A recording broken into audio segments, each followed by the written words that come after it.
খুশবু কিচেনে আপনাদেরকে স্বাগত। আজ আমরা একটা নতুন রেসিপি নিয়ে হাজির হয়েছি।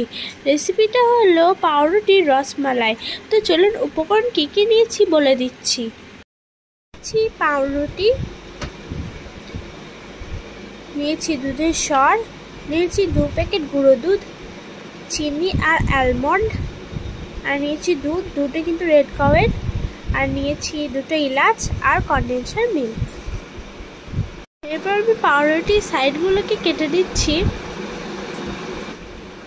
দেখুন এরকম ভাবে কাটতে হবে।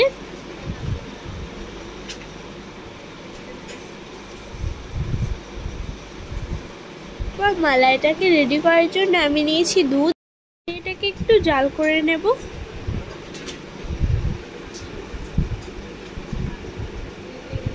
এরপর আমি এলাচটা ফাটিয়ে দিয়ে দিয়েছি।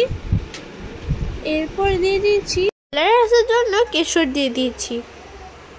এটাকে ভালোভাবে মিক্স করে নেব। আমি দুধের সরটাকে আর গুঁড়ো দুধটিকে দিয়ে ভালোভাবে এটাকে মিক্স করে নিয়েছি।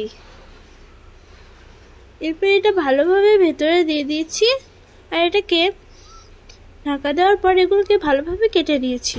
এরপর ওপরে মালাইগুলো দিয়ে দিয়েছি। জাস্ট এটা রেডি। সো গাইস, এটা অনেক সুন্দর খেতে। আপনারা প্লিজ প্লিজ প্লিজ এটা ট্রাই করে দেখবেন, আর অবশ্যই এটা ভালো রেজাল্ট দেবে, কারণ এটা অনেক খেতে ভালো। আজকের মতো বিদায় নিচ্ছি। ভালো থাকবেন, সুস্থ থাকবেন, পরের ভিডিওটার জন্য অপেক্ষা করবেন।